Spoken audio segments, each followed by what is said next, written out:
Hello and welcome to today's presentation on best practices in searching for financial aid and scholarships for international students who are looking to study in the United States.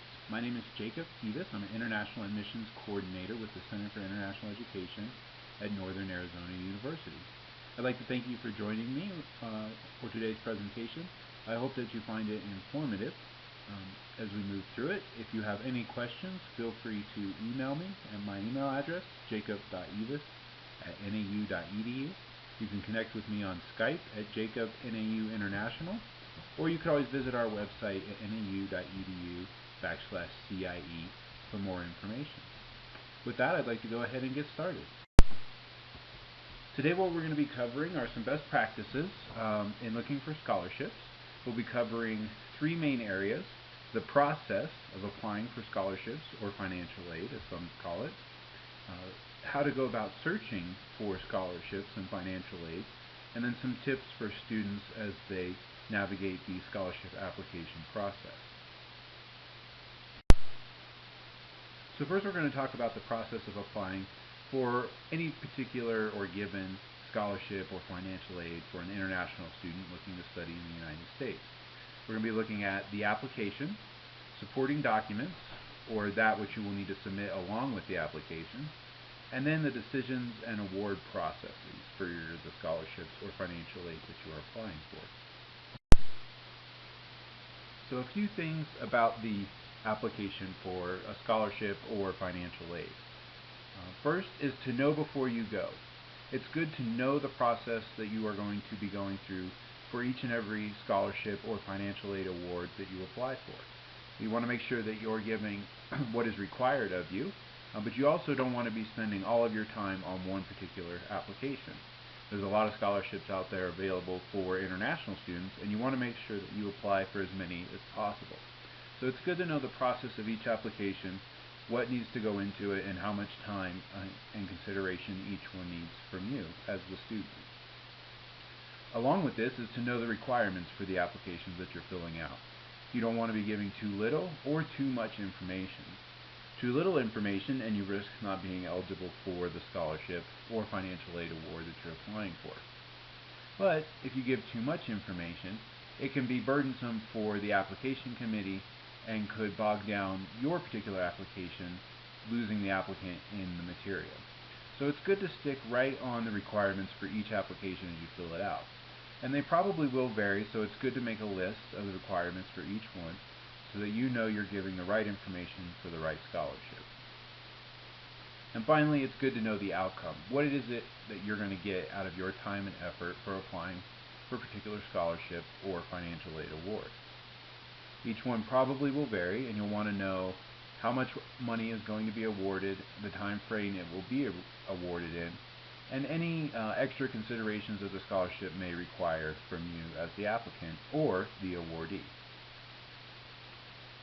Next, as you think about the application application for a scholarship or financial aid, you will want to go with what you know. You want to be concise and be truthful in your application, whether it's just filling in the biographical information or writing a personal statement or obtaining a letter of recommendation. Some applications will require like a statement of purpose or what it is you intend to do with the award should you receive it. It's good to stick to the point.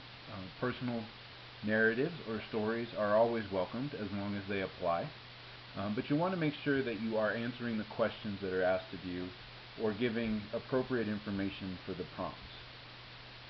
And that goes with our third one, going with what is apropos, what the application requires. Again, you want to find a nice balance between too little and too much information. Make sure you're answering the questions or providing the supporting documents that are asked for in the manner they're asked for, but not providing too much.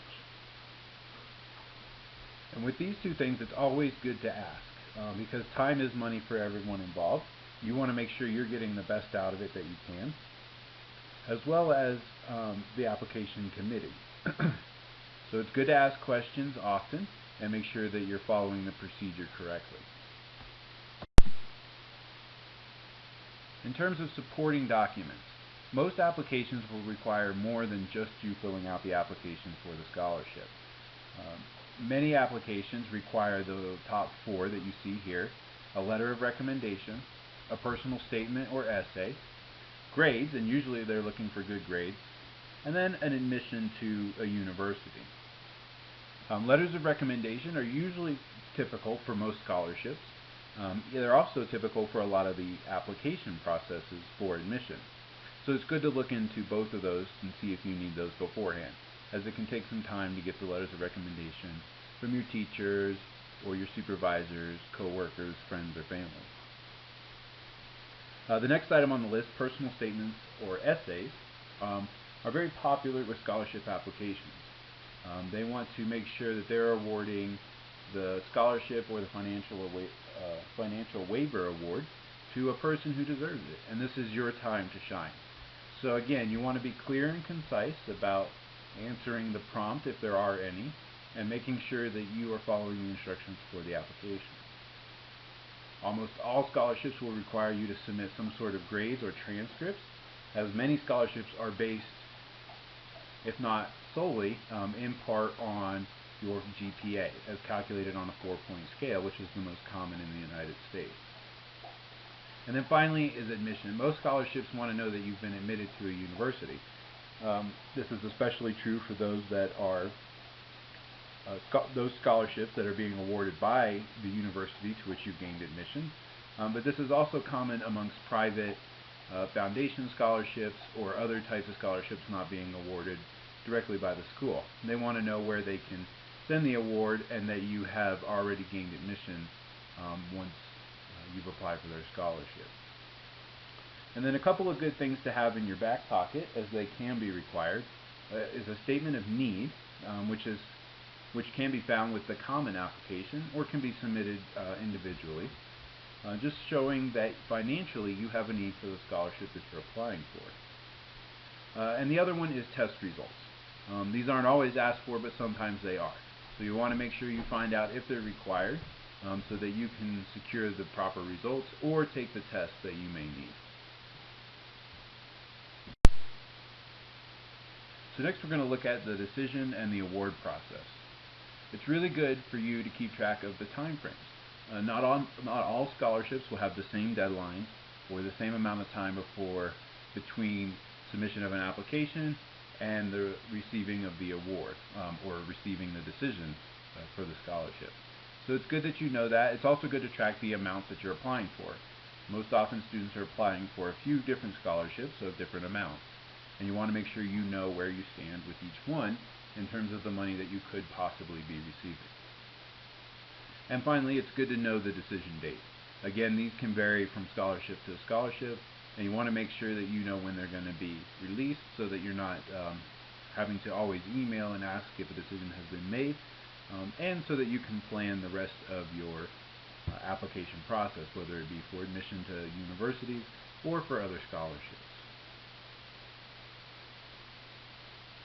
Next, it's good to follow up once the decision has been made. Whether it's an unfavorable or favorable decision, follow-up is always an important step.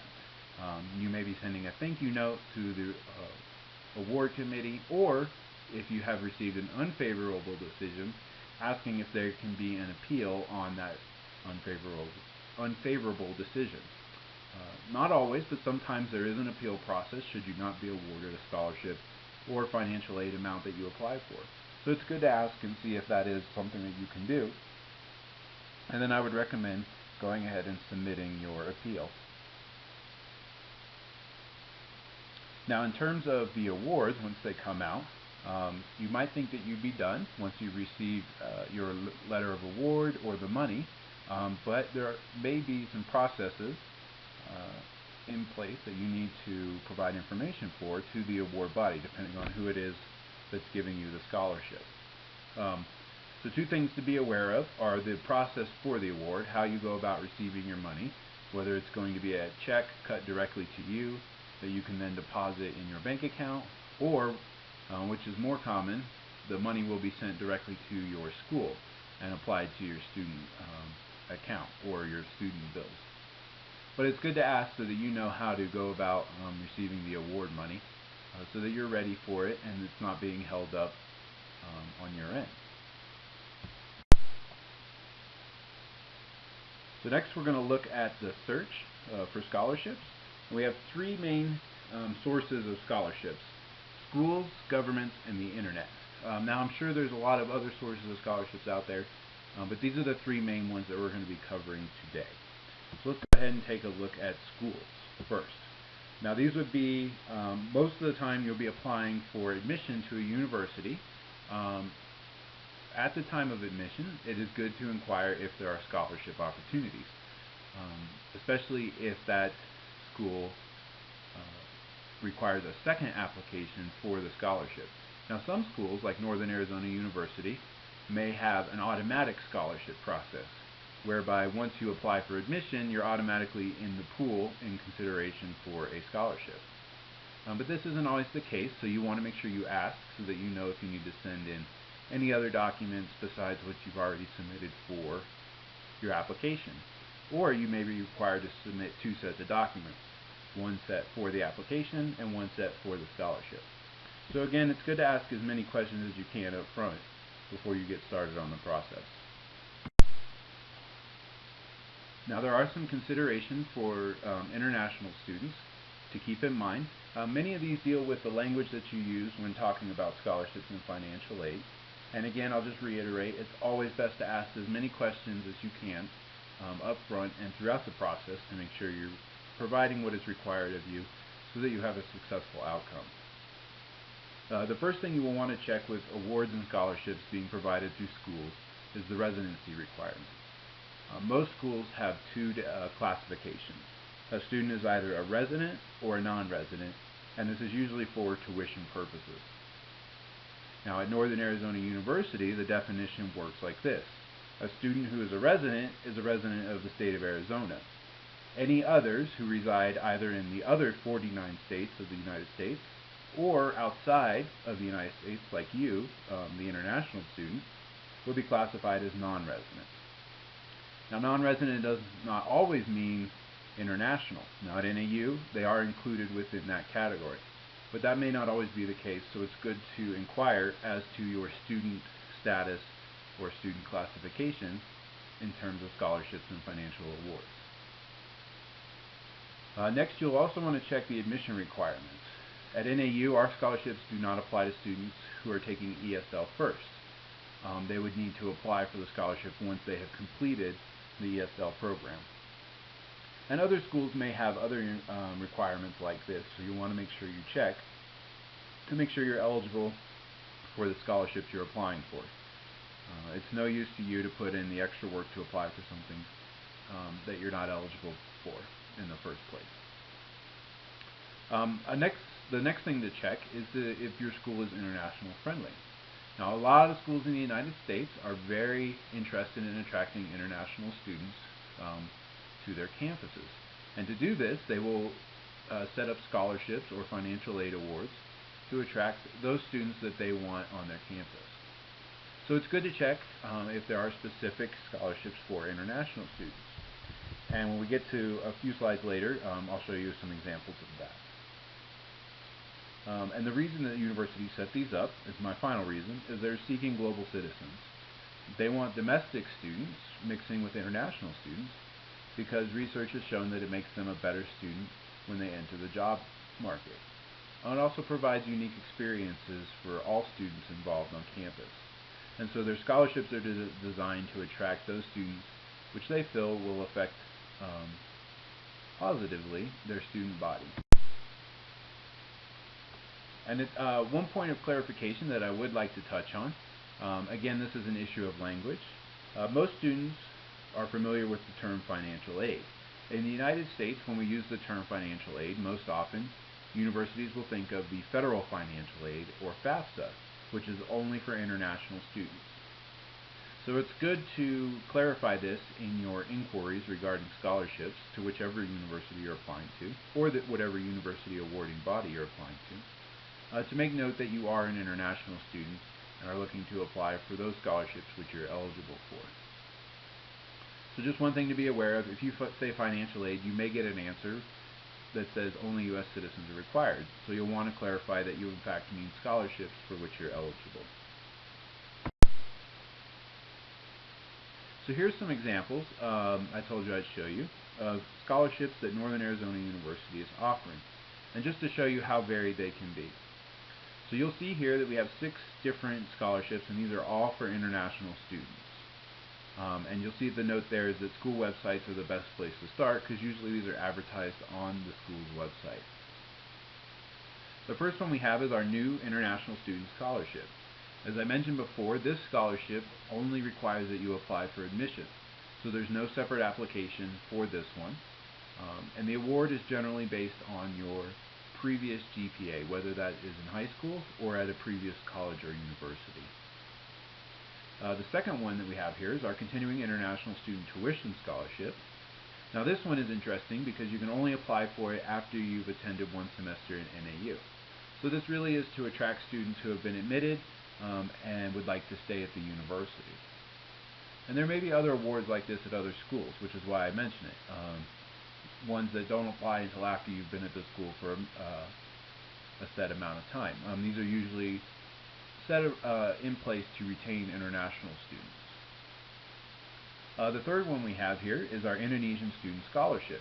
This is an example of a scholarship that's targeting a specific student population, in our case Indonesian students. And schools might have this set up for specific areas where they're trying to attract more students. Perhaps the university has some partnerships in a particular location, or is interested in setting up partnerships, and this is a good way to get that going. So it's good to check and see if there's scholarships specific to your demographics or your region. Next we have our International Baccalaureate Scholarship. So this one is geared towards the type of schooling a student receives in their high school. If students successfully obtain the International Baccalaureate degree, or go through the IB program and obtain their degree, then they can apply for the scholarship. So it's good to check and look for scholarships based on your schooling, what kind of school you attended or the grades that you may have received. The next one we have is the Khurshid Fatima Scholarship. This was set up by an alumni and is geared towards a specific set of students. In this case, this is for preferences given to female students from Southeast Asian countries. Again, this is one where it's attracting a specific demographic, but this one is a private scholarship administered through the university. And finally, we have the Phi Theta Kappa Scholarship. This one is specific to the United States. It's for students who have started at a 2-year community college. You can join this as a professional fraternity. There's a small cost to sign up to gain membership, but then you have access to the scholarship, which helps students transition from a 2-year community college to a 4-year university. So these are just some examples. Again, these are specific to Northern Arizona University, but many schools out there have ones that are similar to some, if not all, of these scholarships listed here. One other area I would like to cover that there's a lot of money available for students and would also be available to international students are departmental scholarships. Now these are usually offered through the department that is teaching the major a student is enrolled in. So in the instance you see on the screen here, the NAU College of Engineering, Forestry, and Natural Science has a whole list of scholarships specific to their department. This one specifically is for engineering department scholarships. And these are usually set up by private foundations, by alumni, donors, or even the department itself to provide small to medium amounts of money to students for studying. Some of them may be more than that, but most departmental scholarships do not provide full funding. They're mainly there to help students out during their studies. Usually you just have to apply. Hopefully some schools have it set up like NAU does, where you have one application for 50 different departmental scholarships. But this may not always be the case, and again you'll want to follow the procedures that we looked at in the first section of the presentation on applying for scholarships. And finally we have private foundations. This is usually specific money set up for specific people. Oftentimes these have been set up by students who have graduated from a specific department or from a specific college or university, and they want to provide an opportunity for other students to gain the knowledge that they did. It's good to check for local alumnus groups. So if you found a school that you're interested in applying to or would like to study at, it's good to see if there's a local alumni group in your area. Oftentimes they are providing money for people to go and study at the same school.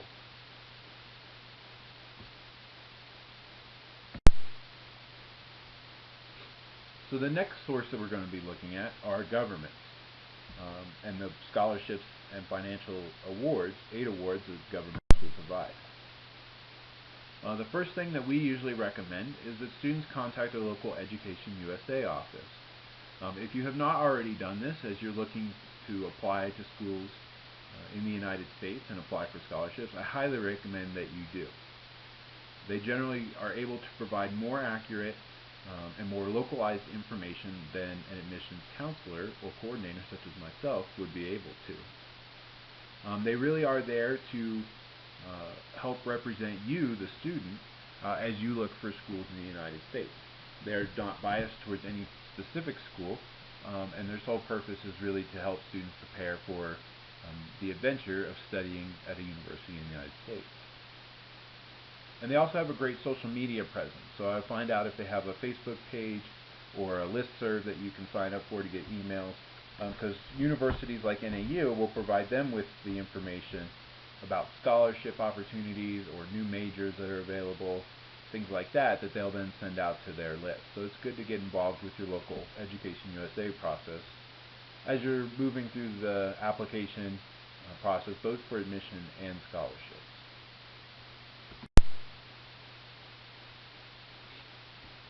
Now, there's generally two sources of government support. There are those for the outbound student and those for the inbound, and we'll be looking at the outbound first. It's good to check with your Ministry of Higher Education or whatever government agency it is that handles, that works with university or college level students, or with high school students who are looking to go into a university or college education. They're often recruiting international students themselves, so they've got information out there. They'll do sessions in your area, maybe even in your school, to provide you with information about money that's available from the government to study abroad in the United States or other countries. Generally, these programs have very specific applications and very specific timelines, so it's good that you get all the information up front about how long your scholarship is for, what it will cover specifically in terms of paying out for tuition, things like room, books, meals, all of that. You want to make sure you fully understand what you'll be receiving from the government and the scholarship that they're providing. It's also good, if you receive a government scholarship, to let your international admissions advisor or your immigration advisor at your school in the United States about it, so that they can help you monitor your status with the scholarship. Next, we'll look at government support for inbound students. So this is money set up by governments to attract international students specifically. And these are popular throughout the world. You can see on the bottom here that I've listed a couple that other countries have set up to attract international students. So this isn't specific just to the United States. But if we look at the top ones, we can see a couple examples that are probably pretty familiar to a lot of international students. Things like the Fulbright Scholarship, Fulbright Science and Technology Award, or the Humphrey Fellowship Program.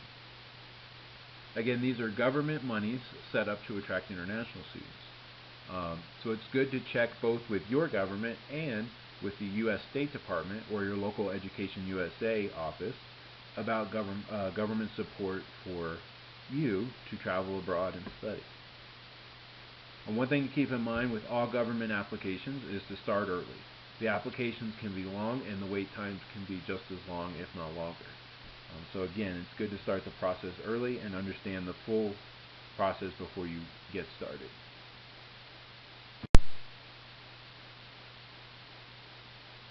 So So the next place, and probably the most common for many international students when looking for scholarships or financial awards, would be the Internet. And the Internet is big, just as big as the Grand Canyon, as we say here in Arizona. In the age of the Internet, there are a lot more options, and it's really good for providing you with a lot of information about a lot of different things. One thing to keep in mind is more research equals more scholarships. If you don't know about them, you can't apply for them. But with the Internet, it is important to understand the risks. In a lot of cases, you're giving out fairly personal information, and there can be scams or misdirections. So you want to be very vigilant about your search for scholarships on the Internet. You want to make sure you verify that the scholarship is real, and that you are not wasting your time applying for something that's only trying to get your information. Again, this is where universities, Education USA offices, and other entities like this can be very helpful to you to kind of provide support and direction when navigating the wide world of the Internet. Here I've given you just a couple of resources that we've posted on our website. These are search engines for scholarships specific to international students, for the most part looking to study in the United States. I'll give it a couple seconds here so you can copy these down if you need to. The top 4 are probably our most recommended, but the other 4 are just as good as well.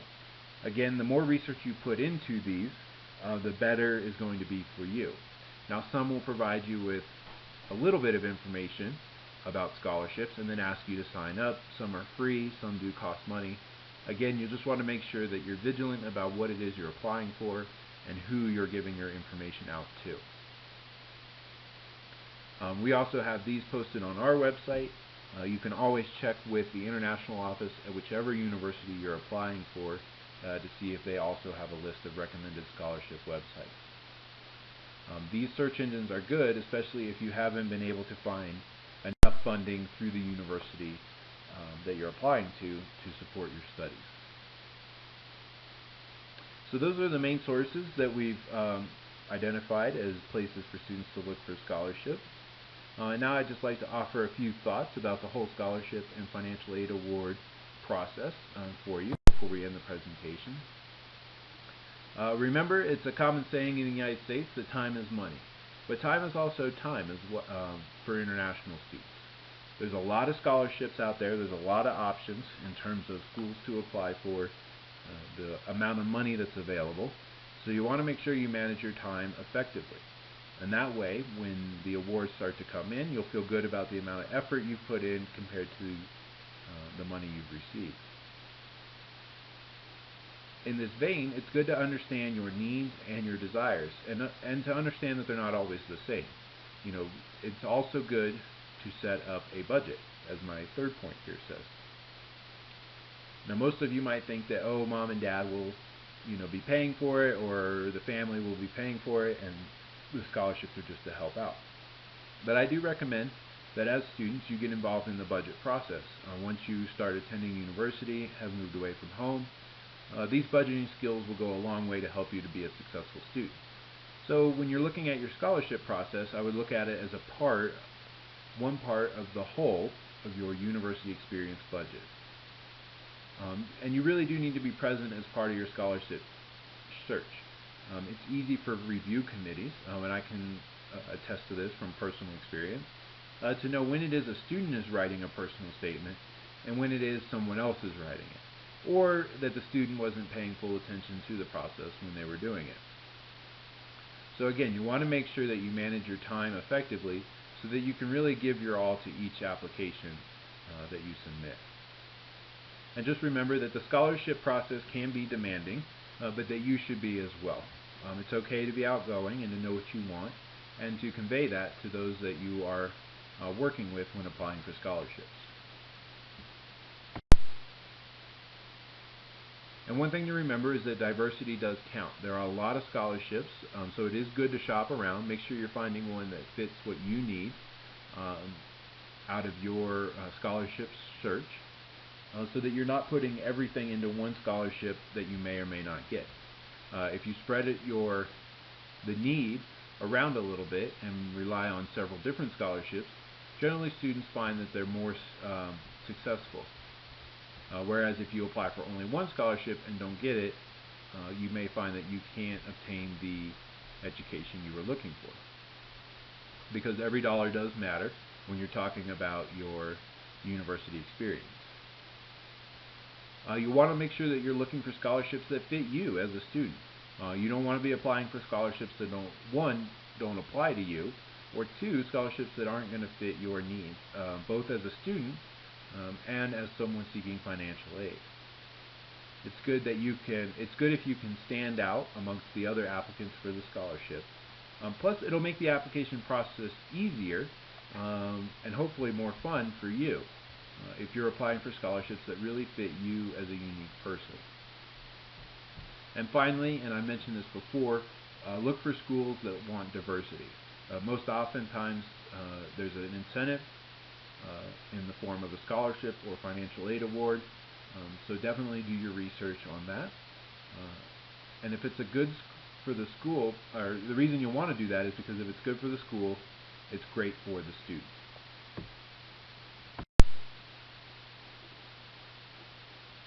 So some conclusions as we end our presentation here.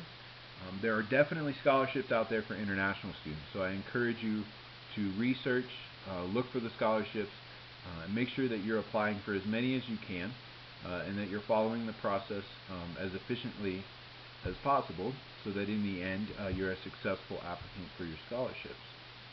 Definitely keep track of your time and effort so that you're not overextending yourself and you're able to fully commit to each scholarship application.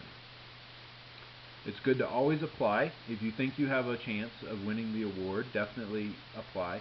And it's good to always ask questions. Make sure you have the process straight before you're starting your application or submitting your documents. And budget, budget, budget. I can't say this enough. It's very important that you start setting up a budget now. It'll help you in the future, but it'll really help you kind of manage your time and effort as you look for admission to a university.